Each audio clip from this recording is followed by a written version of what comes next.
ourselves on altitude hold for the moment.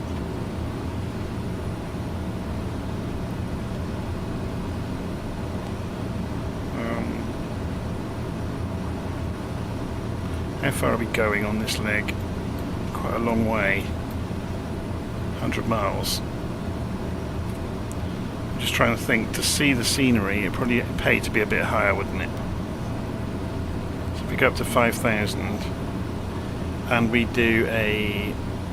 Now, what are the options we get in this aeroplane?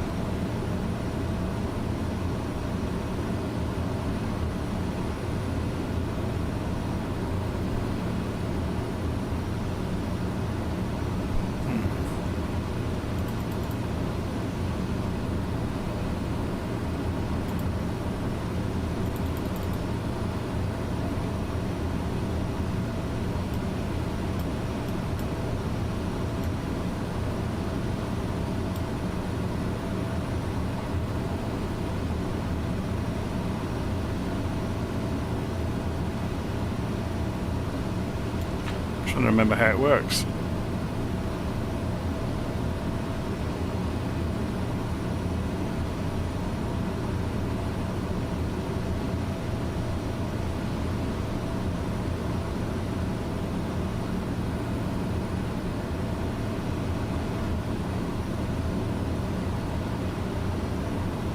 No, yaw damper's nothing to do with rudder. Yaw damper is to do with stopping adverse yaw. So the ailerons have asymmetric drag. So that's why when you roll most aeroplanes, the nose fishtails from side to side. Sorry, I'm making my head track do that. Most aeroplanes, yeah, if you hit maximum aileron, let's see if this does it. Let's take it, oh, actually no, I'm going to leave it on autopilot for the moment. But yeah, so if you imagine rolling left and right, most aeroplanes, it will make the nose fishtail left and right. So yaw damper will actually impart some rudder to stop that from happening. But it's most common when you're coming out of turns. So the plane, as it levels out of a turn, will start crabbing. So the yaw damper will stop that from happening so violently.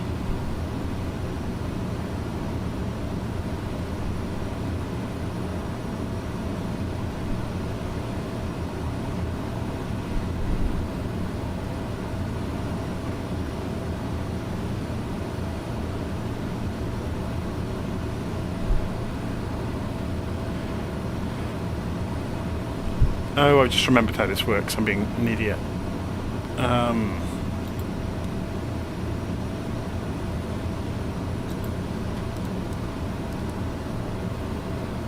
There we go. So we should climb now at 500 feet a minute. He says, famous last words, and it's not doing it.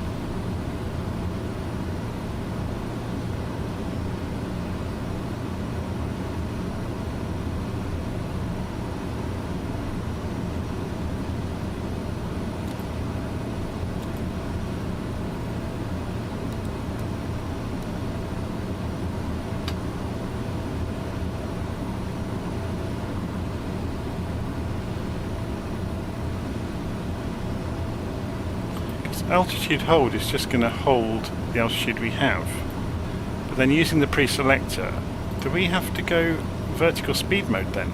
Looks like we do. Okay, these are always implemented a little bit differently than each other, so obviously in this aeroplane we can take up to 1,000 feet a minute.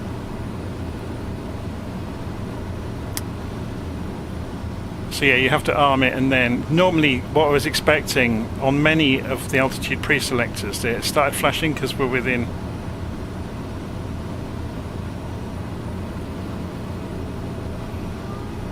I thought I set it to 5,000. Okay, now it's doing. Why is it flashing? Interesting. Anyway.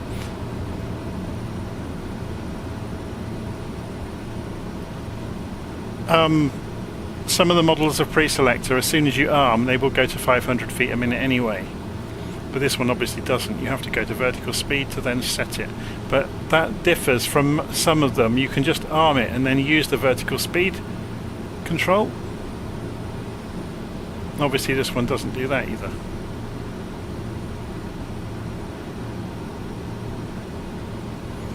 So we're looking out over the south of Haiti. Should we do this from outside? Let's turn the head tracking off for a moment so I can look at the live stream comments as well. So it's going up to 5,000 feet. Actually, we need to go and turn off the landing lights again.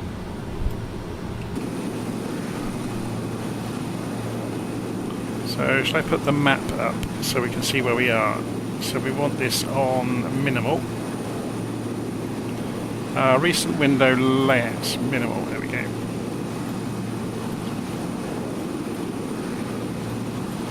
So we're on our way to Jacmel. Let's get rid of this off the bottom as well.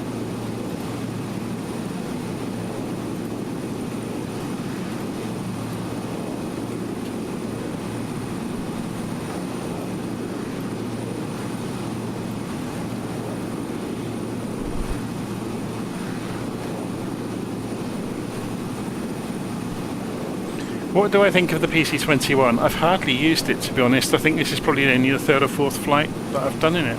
I did the review of it and learned how it worked at that time. I have got the Coronado version as well. So, yeah. So I'm probably not the person to ask anything detailed about it.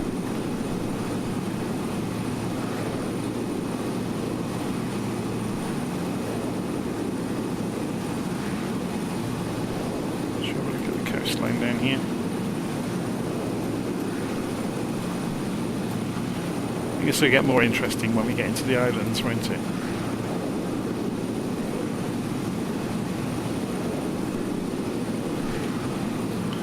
Should we push on the speed a bit? Let's go full throttle. So look at the ground speed building up. We ought to be careful actually, because we're below 10,000 feet, so we shouldn't go faster than 250 knots, even if we can.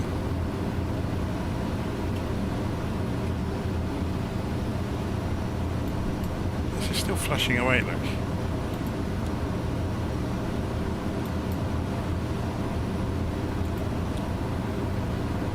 Why is it flashing? Is it actually broken? So we could put ourselves on the nav track. We need to change the CDI mode though to GPS to go to nav. Oh, that's interesting. So it's not going to pick that up because we're too far away from the track to be doing that. And also the course isn't correct either.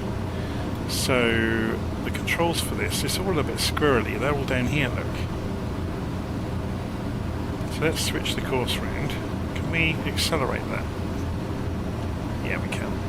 Hold the shift key down as you roll some knobs, and some aeroplanes implement acceleration for that. So if we go heading mode and we pull ourselves back across the track, it's interesting that this isn't showing deviation from it. Ah, that's because the mode is not correct here. We have to press the... Is there a CDI key button down here? There we go. So it's now showing GPS on the HSI. So that's independent of the autopilot, which is interesting. But nav mode has come on now, which is good. But then changing the CDI mode on the GNS 530 didn't change this, which is interesting. And we're hitting a speed limiter, look. So let's... It won't let us go faster than about 240. Which is interesting because we've got gear up and flaps up, it just doesn't like it.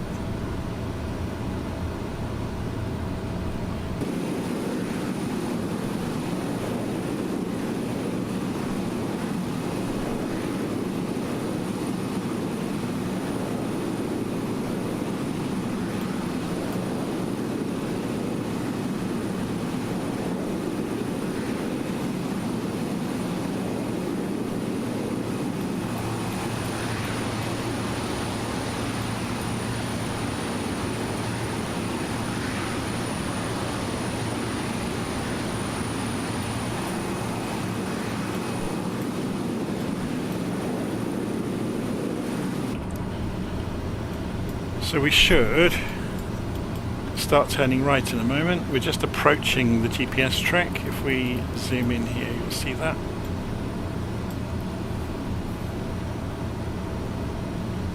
if we roll this back to the first page to show rose mode, you can see we've got 30 miles to run until we get to the airfield. Actually, that's a good point. We could leave this, because we got the GNS 530 and 430, we could put the 430 on rose mode, then we get the data here, which shows us the distance, and then we can still watch the trek north oriented on the 530. It's quite a nice mixture to have.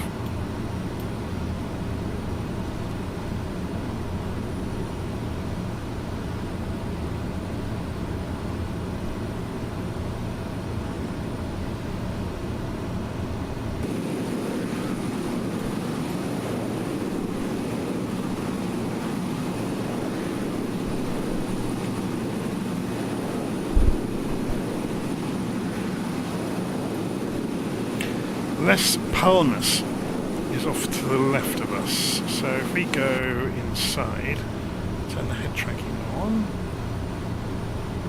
so I'm guessing that's this mountainous area here.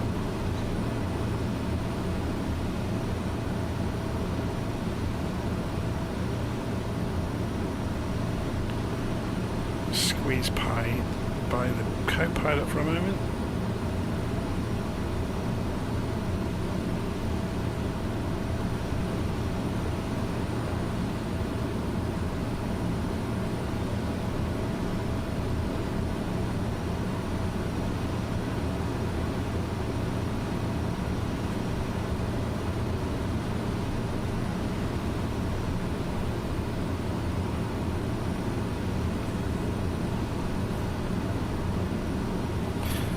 Much in the way of radio navigation aids in this part of the world.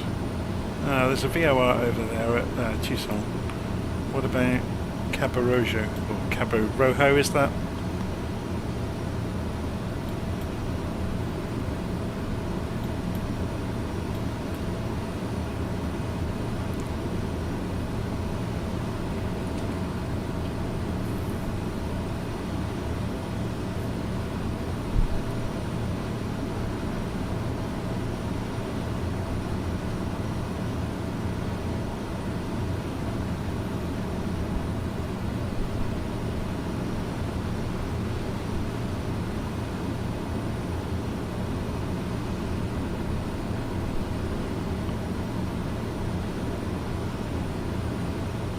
I seem to remember when the PC-12 came out. Am I thinking about the right aeroplane, where there was comments about the switchover from the ground-based physics and the flight physics, and that's what was causing the people departing? I'm not sure.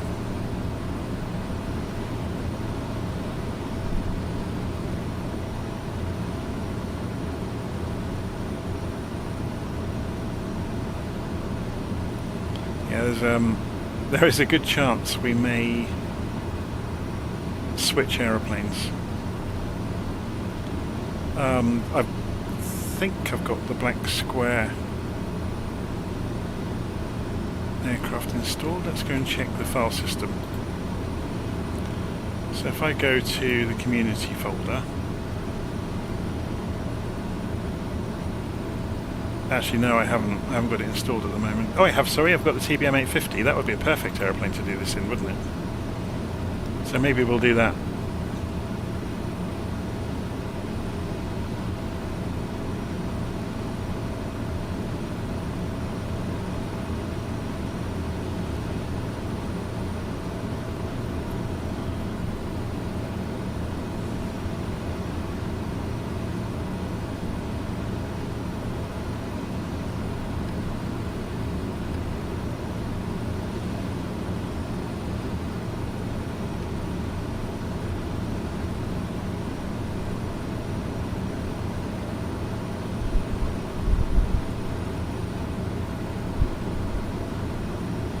So yeah, we'll land at the next airfield and we'll prepare for that actually while we're in flight.